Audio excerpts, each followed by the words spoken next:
This is Perpetua, one of the most significant saints in Christianity. In no small part because of what happened to her around 1800 years ago, here in the Roman arena, where she is whipped,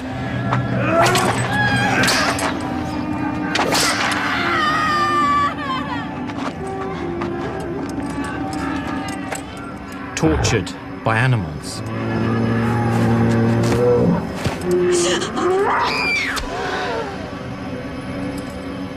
and finally put to death.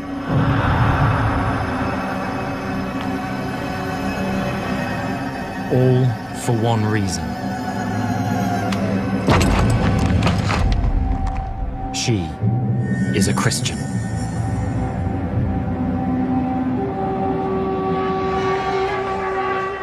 The Christian tradition contains many tales of saints who were martyred by Rome. Horrific tortures, attacks by lions and other exotic beasts, state persecution on an almost military scale. It's a big part of the Christian story. But when I think about it, the Romans could be very violent, but killing simply for your religious beliefs? It doesn't sound like a very Roman thing to do, because the Romans are traditionally fairly tolerant of other religions. In fact, actually, if you ask a specialist about the level of Christian persecution at the hands of the Romans, they all tend to say a similar thing. Was it illegal to be a Christian? The answer seems to be no. There is no widespread witch hunt against the Christians. The truth is, most Christians led their lives and died without any kind of molestation from the Roman authorities. More Christians have been killed in the last 50 years than were killed in the first 3 centuries of the Roman Empire. So is the story behind their persecution anything more than a good old propaganda campaign by the Christians?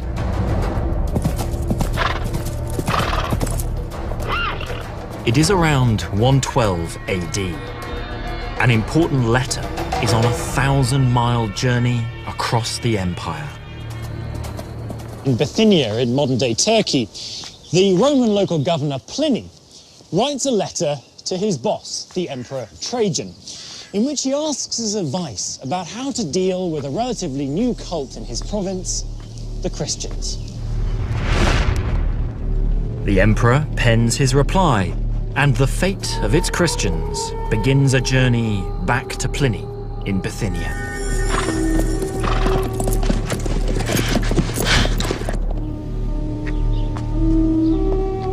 In his letter, Trajan tells him that unless they're breaking specific laws, Christians are not to be hunted down. The Emperor Trajan takes a pragmatic approach to the young cult. As long as they keep within the boundaries and conventions of the Roman Empire and what it is to be Roman, they can pretty much do as they please. Trajan even gives them increased legal protection by banning anonymous accusations against them. This sounds to me like the Romans are being pretty open-minded. And he goes on to say more. Trajan instructs Pliny that only when Christians are officially brought before him for breaking the law should Pliny do anything about it. Not much evidence yet for the gruesome extent of martyrdom the later church historians focus on so intently. So where is the point of conflict? It can't have been made up out of whole cloth. Clearly something is going on. Trajan goes on to say, even if they do break the law, those who are prepared to swear an oath to the traditional Roman gods should be released.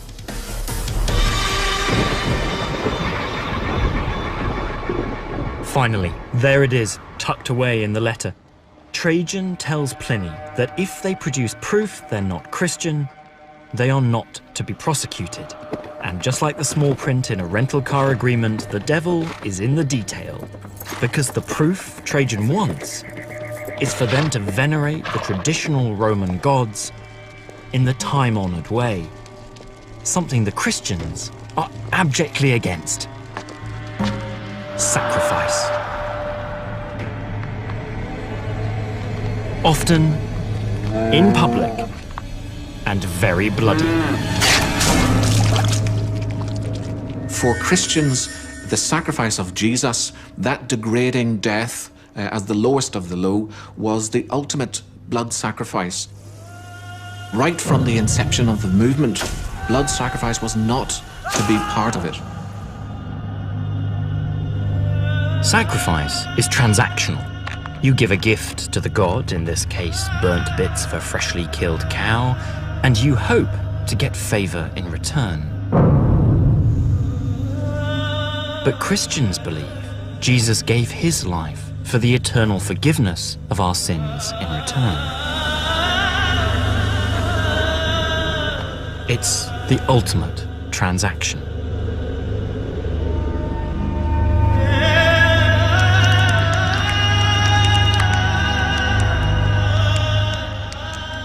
So Jesus creates a new deal, a new covenant between man and God. His horrific and agonizing death on the cross becomes the ultimate and overriding sacrifice, negating the need for any other. Once your own Messiah has been sacrificed, sacrificing anything else, including animals, is a deal breaker.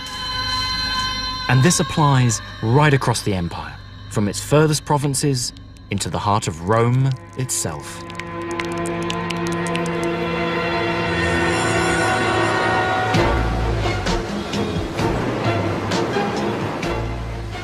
I'm headed downtown to locate one of Rome's key landmarks.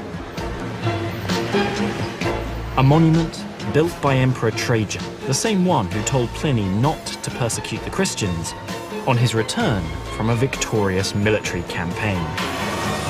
As is usual for emperors, Trajan is not shy when publicizing his victories. Behind me is Trajan's column, and this column tells the story of his campaigns in Dacia, modern-day Romania.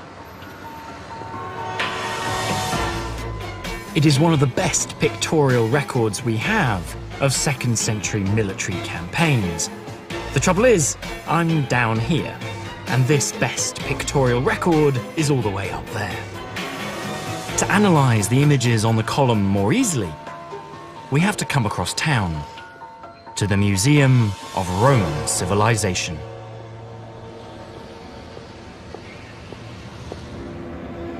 In the early 1860s, Napoleon III instigated a plan to make plaster casts of all the images on the column, resulting in the 125 casts we see here today. And on 9 of these panels, we see scenes of sacrifice, like this one here, in which a bull has just been slaughtered on the altar on behalf of the Emperor Trajan.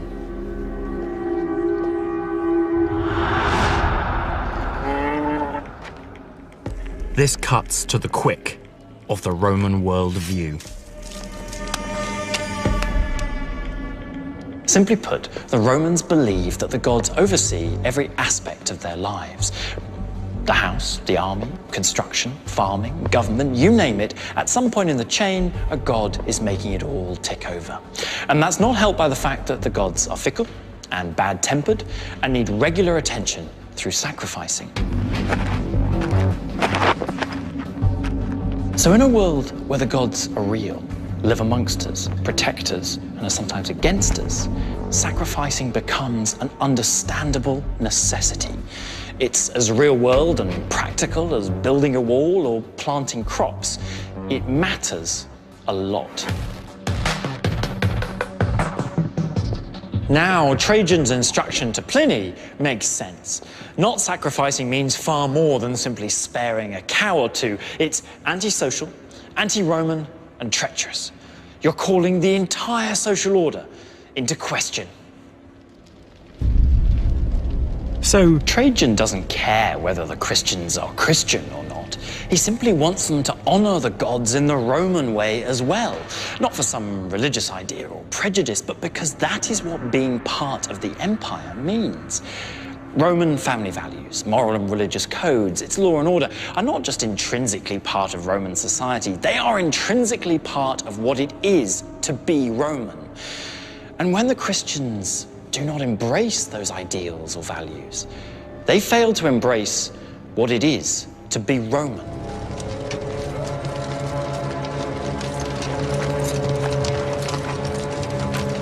Trajan isn't asking the Christians to stop being Christian.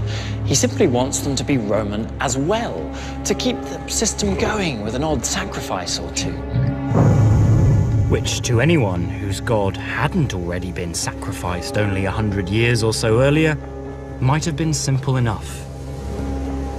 For the Romans, it doesn't really seem that big of an ask, and it must have been really hard for them to understand why the Christians saw it as such a big deal. But they do. And as a result of rejecting such an innocuous and everyday part of Roman life, to the Romans, Christians seem to be less and less normal. And suspicion of what the Christians are really all about is only magnified by the fact that they tend to meet in private. If your neighbors suddenly, abruptly said, "No, I have nothing to do with those ceremonies that you practice. I have my own group, and it's a secret group, and I'm not going to tell you about it." I mean, that aroused a great deal of fear. In fact, for some, secret meetings of any kind are to be feared. That certainly is the case with the Emperor Trajan. Here's his thinking.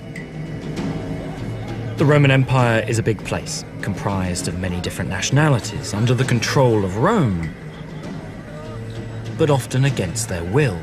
And, so the imperial ruler suspects, many of their subjects would like to go back to being not Roman again.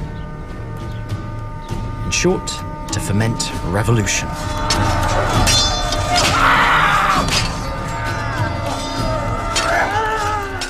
But you can't easily get a conspiracy off the ground unless you can organize. Summers in the eastern Mediterranean are hot and dry, and material easily flammable. Houses are made of sunburnt brick, straw, wood, and they can burn down in minutes. And it only takes the slightest breeze for the flames to leap from building to building, and for entire settlements to be burnt down. So it is no surprise that Pliny writes to Trajan asking permission to start a fire brigade in case of accident, or indeed arsonists like myself. Now, despite the fact that they're living in a tinderbox, Trajan refuses Pliny's request for a fire brigade. And the reason? Because a fire brigade is a gathering of people. And to Trajan's mind, where there's a gathering of people, there is the chance for political dissent. Now, if he's willing to risk a much larger conflagration than this, there is absolutely no chance that Trajan is going to allow Christians to have their group meetings in private.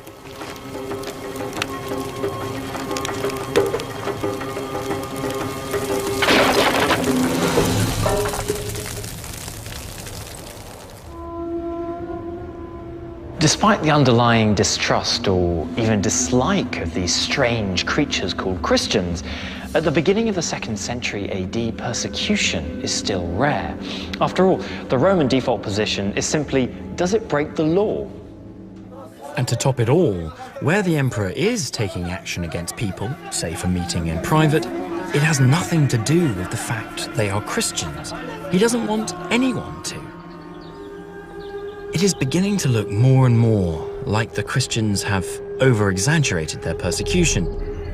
At every turn, I seem to be discovering that, at least in the time of Trajan, not only is persecution not policy, but there is even legislation against it.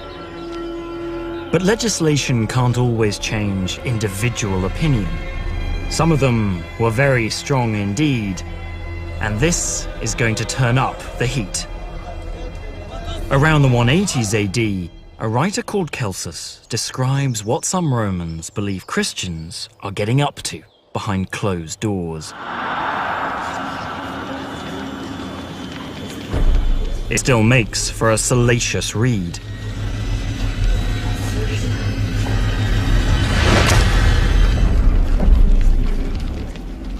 Here's a few things that were said.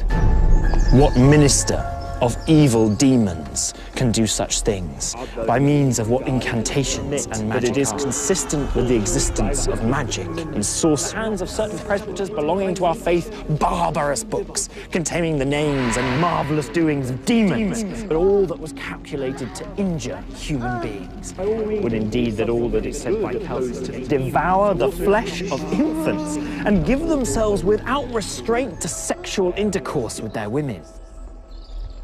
In the 70 years since the Emperor Trajan told Pliny that Christians should not be hunted out, we have now come to a stage where a writer insists that they devour the flesh of infants and give themselves without restraint to sexual intercourse with their women.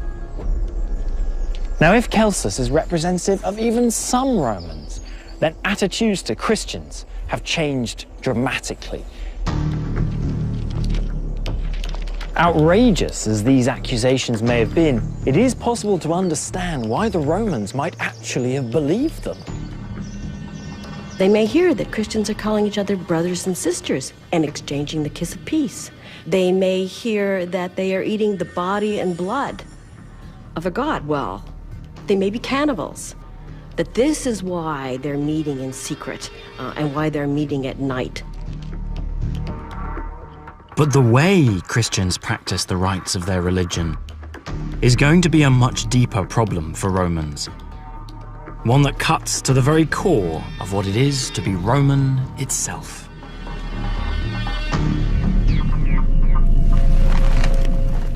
Religion for the Romans is as much about what you do as what you believe. In particular, public sacrifice and joining in with the social system, it is a way of ordered life. And they call it religio. Now, it has been said that being Roman is not a nationality, but a vocation, a state of being. Romans are conformists, and nowhere more so than in their religio. But the Christians appear to be doing something else. They are indulging in something the Romans call superstitio. Superstitio to the Romans is the idea of going totally over the top. It's their way of labeling people who are too obsessive and get too carried away with their religious beliefs and practices. And this is absolutely how they categorize the Christians. Religio involves getting on with public religious and social conventions that keep the empire going and achieve cultural uniformity. It's almost like Christianity, to Romanize, is doing the opposite of what a religion should do. However, in such cases of misunderstanding like this, there is usually fault on both sides. The Christians themselves, it seems, are by no means the innocent party. They are known to broadcast their superiority over the Roman religions. When they actually write about the Roman gods, they write in a blasphemous, aggressive, hostile way about your gods are immoral, they are cruel, they are bizarre, they don't deserve to be gods, and that is a way of impugning the whole structure of Roman law and Roman authority. Traditionally, and in my opinion quite reasonably, the Romans don't like their whole way of life being attacked. This might have been less of a problem for the Romans if the Christians weren't also trying to convert non-believers to their cause. Christianity is, from the beginning, a missionary, evangelical movement. Its ambition is to go out into the world and convert every nation, baptizing them in the name of the Father and the Son and the Holy Spirit. They're also converting people away from families, so that you see families being split up and torn apart. And we can easily see how that might antagonize anyone. So, I've got won't sacrifice, which is messing with the system. Meet in secret, which is potentially seditious. Have strange practices which are easily confused as perverted. Splitting up families and aggressive missionary behavior. When you add it all up, for the Romans, Christianity is a pretty dangerous type of religion. So we've got the beginnings of a serious us versus them divide. But in spite of that, we still, for the first 150 years or so of Christianity, don't get any records of state persecution. But in 165 AD, the Roman world is rocked by something that has nothing to do with the beliefs and attitudes of its people: plague.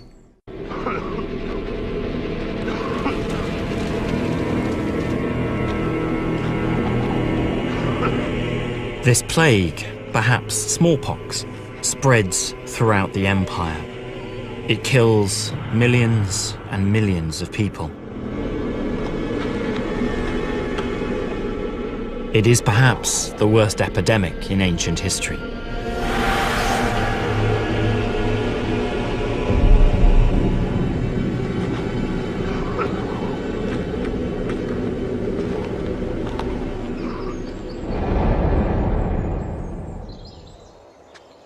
Today, some Christian groups posit that the recent economic crisis has driven people to religion.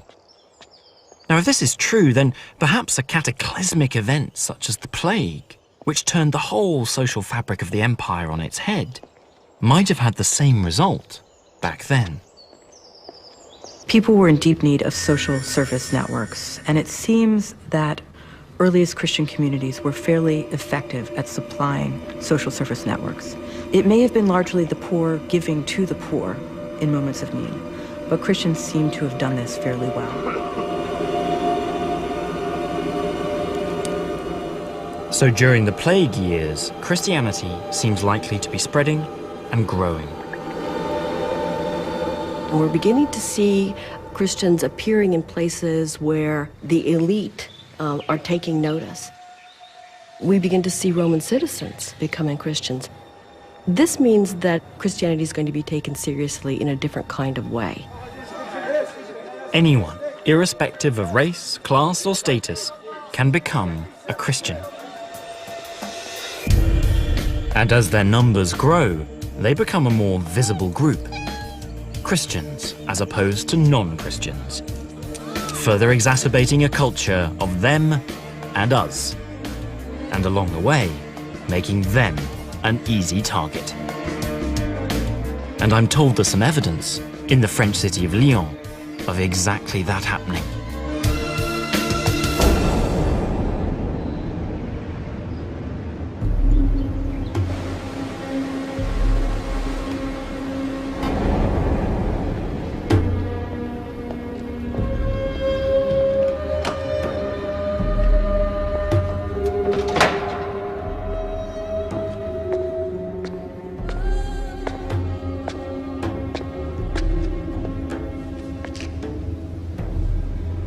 Towards the end of the 2nd century, the Roman mob mounts a violent attack on the Christian community in Lyon in southern France. The mob cajoles the Roman authorities into rounding up possibly hundreds of Christians, and what follows is one of the bloodiest persecutions of the century. The names inscribed here in the crypt of the Basilica Saint-Martin in the city are those who were martyred.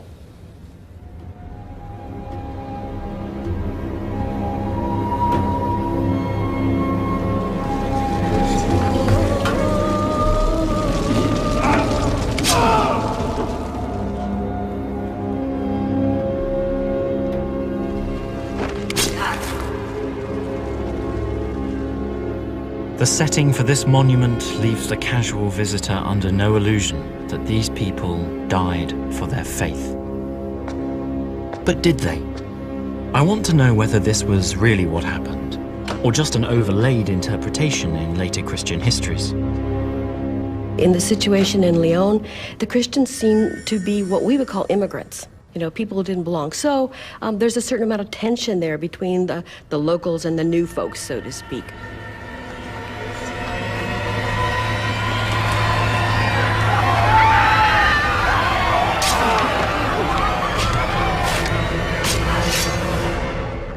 Nowadays, some scholars believe that these immigrants were as likely attacked for racial and economic reasons as religious ones.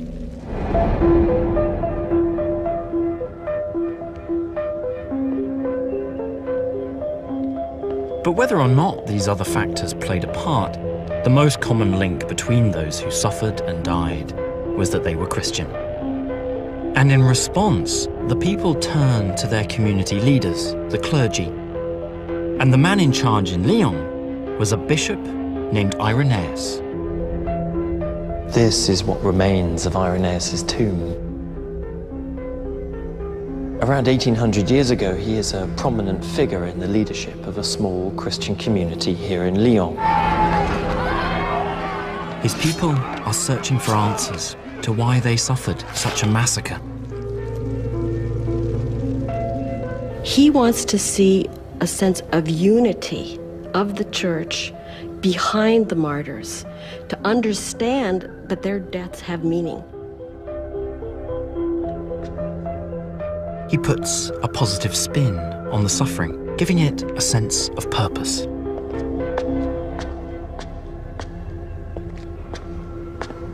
And he wanted them to connect themselves with groups all over the world. It's rather as in the American Revolution, when some of the revolutionaries said, if we don't all hang together, we will surely all hang separately. And so it seems Irenaeus sets out to give his community something to bind them together and reassure them that they are part of something bigger. And he's going to do this with simple pen and paper. In the beginning, there were no Christian writings, only oral traditions. Of course, eventually, this oral tradition gets written down, but not in any form resembling a modern Bible. Instead, there seems to have been a collection of writings that was much, much larger. We now know there were many other Gospels that had not survived physically. So what we actually have in the four Gospels of the New Testament is a small and carefully chosen selection of what Christian leaders wanted Christians to know. The stories and teachings of Jesus and those who followed him are written down in various ways and by many people. The Gospel of Thomas, The letter of Galatians, the Gospel of Philip, Galatians 2, The Gospel of Judas, the shepherd of Hermas, which most Christians probably haven't heard about, Gospel of Truth, the Gospel of Mary Magdalene, and the Gospel of the Egyptians, the epistle of Barnabas, Clement and Ignatius and Polycarp. I think we all get the idea. And so, in the 2nd century, the Bible, in the sense that we understand it today, did not exist. In fact, the earliest surviving complete copy we have is from about 200 years later. But now, the concept of this book does begin to appear. Irenaeus takes the approach that, okay, we've got a lot of texts, but here are the key ones. Let's make those special.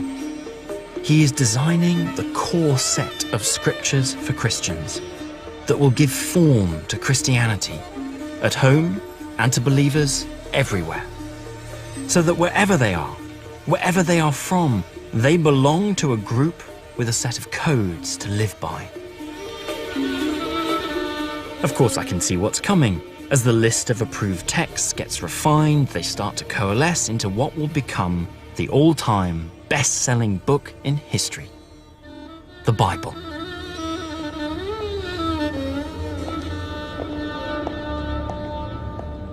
I'm getting a very clear picture now. Christians are producing a manifesto or a banner to rally around and give weight to a cause, something they are willing to die for. We've come a long way from the first Easter. At the state level in the early 2nd century, we have the Roman Emperor Trajan telling his governor Pliny not to hunt down Christians. But at the micro level in the later 2nd century, we have Romans like Celsus creating these extraordinary views of what Christians are up to. A real sense of a growing separation between us and them. This separation leads in local cases to acts of violence, which in Irenaeus' case actually pushes him towards helping support particular doctrines for Christianity and particular texts that support it. So the Romans' reaction to Christianity is actually helping to shape it. Christian numbers are growing, and Christian identity is consolidating through various forms, including early core texts. At the same time, there is a serious schism between Romans and Christians going on, which of course can only get worse as Christian numbers grow.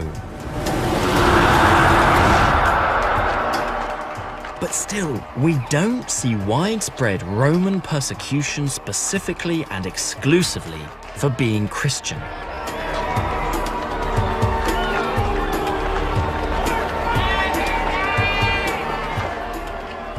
But it is at this time that we get a remarkable, personal, and in-depth account written by a martyr.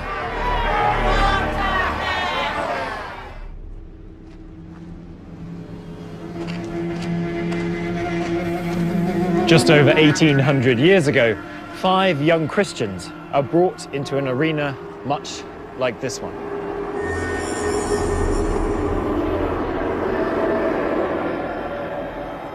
The circumstances surrounding the events are recorded in a diary written by a young woman who will become one of the most important saints in Christianity. Her name is Perpetua. She is one of the most venerated martyrs in all Christian litany. This is her story. The wider Roman world at the time of Perpetua's death is in flux. The practice of not hunting down Christians that dates back over 100 years to before the time of Trajan and Pliny has not been overturned. But a new emperor, Septimius Severus, is keen to prosecute the letter of the law with renewed vigour. Roman law and religio are seen as crucial ways to unify and harmonise the Roman Empire. And anyone who falls foul of those ideals, including Christians, risks increasingly severe punishment. And Perpetua is one of these unfortunate victims.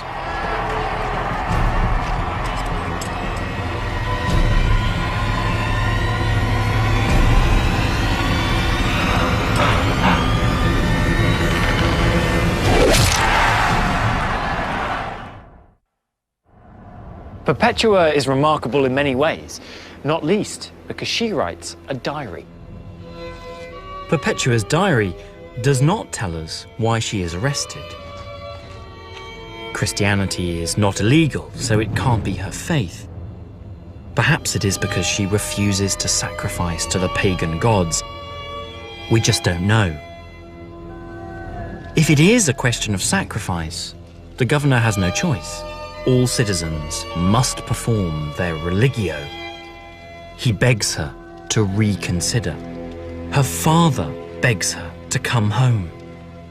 In what must have been a powerful scene, he also brings her baby into the court in the hope that leaving him motherless will help persuade her. But Perpetua is adamant.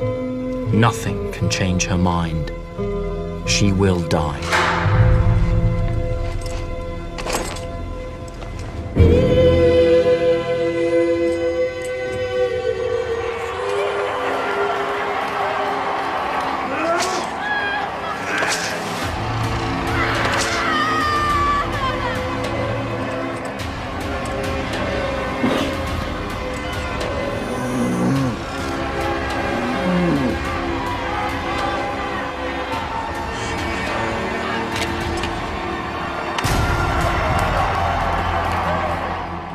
But even in her final moments, Rome cannot bring itself to execute this Christian. The gladiator, charged with performing the death stroke, is unable to do it. So Perpetua pulls his sword to her own throat.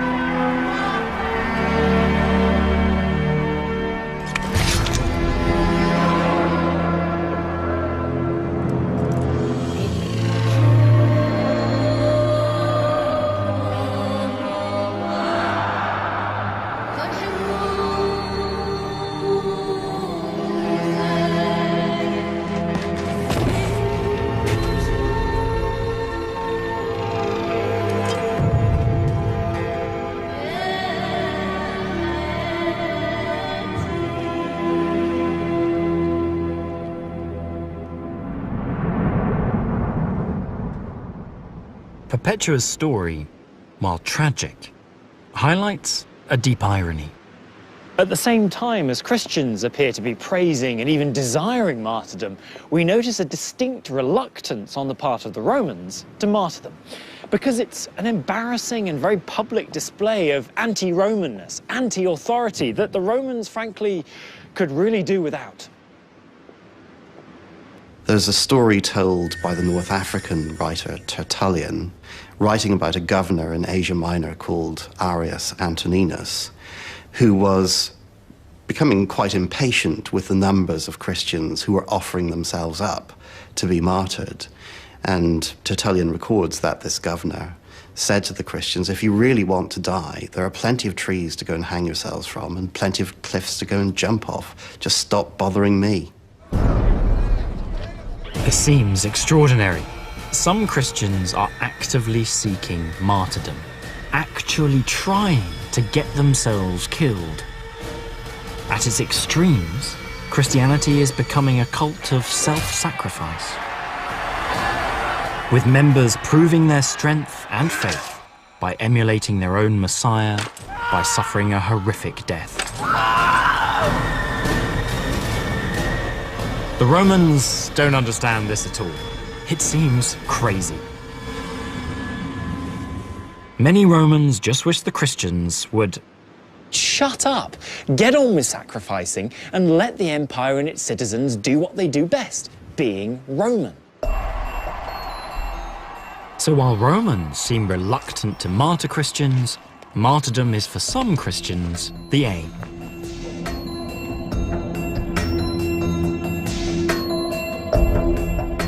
But why are people like Perpetua keen to die when she is given numerous chances to change her mind? What power does her religion hold over her? Back to her diary. In it, she records a powerful exchange with her father. She asks him, "Do you see this water vessel, or whatever it is? Can it be known by any other name?" "No," he replies. "So too, I cannot call myself by any other name than what I am, a Christian." Here is the key. For true believers, there is no compromise to be had between being Christian and being Roman. It's like water and oil. It is them and us. Roman culture, which in the past has managed to absorb and integrate so many behaviors, languages, and religions, seems to have met something it can't assimilate. And this is a pressure cooker, just waiting to blow. Because in times of adversity, divisions get magnified, tempers rise. Not good news for the Christians, or indeed any minority, because as we head into the 3rd century, the whole Roman Empire is going to have to face down some of the toughest challenges in its history. The first is simply running an empire that spans such an enormous area. But this is made worse when it comes under attack from many sides, forcing the Romans to fight a multi-front war on nearly every point of the compass. In Rome, at the centre of the empire, the imperial succession has long been in bitter dispute. For a while, the empire itself fragments into 3 parts. With a weakened command structure and non-unified tactics, Rome cannot respond as effectively to its external enemies. In the midst of this crisis, in 249 AD, Decius is crowned emperor. He is faced with the monumental task of leading the empire through a financial, political, and military storm. Decius initiates something of a back-to-basics campaign based around increased conservative values and traditional religious practice, a key tenet of which, of course, is sacrifice. Remember, the pagan Romans believed the gods intrinsic to the smooth running of the state. So serious is Decius that sacrifice will help restore the empire, he demands proof. He has receipts, called libelli, issued for every sacrifice. This is a libellus in which a fellow named Amois has to declare that he has sacrificed according to the official procedure and actually tasted from the sacrifice. Extraordinary, rock-solid evidence that the Roman state is actually auditing a religious behaviour. Although, because of course their gods are real and actually affect the running of the world, this makes perfect sense. That's correct, Right. and it gives their name and says the standard formulae, which must have been in the edict, what they had to declare that they had done. Not only a way of counting sacrifices for the state, but a way of proving everyone has actually got stuck in and played their part. But I've already learned what Christians might think about having to sacrifice to pagan gods. For that reason, many of them didn't actually do it. Right. They left town, they paid bribes, they got somebody else to go and sacrifice for them, or some of them did sacrifice. They, under threat of torture, they gave in and they sacrificed. This is, I think, what many people would do. We've got pagans sacrificing on behalf of Christians. We've got a Christian who writes to his brother, in other words, his close mate, giving him power of attorney to sacrifice on his behalf so he can fulfill a requirement in court. This is solid evidence of what we might call sacrifice fraud. Christians getting Romans to sacrifice on their behalf, like draft dodgers faking their IDs to avoid service. But still, nothing here, amongst the thousands of pieces of evidence, is anything we've discovered yet that implies state-sanctioned Christian persecution. There is nothing that says it is policy, other than a blanket request for traditional sacrifice from everybody.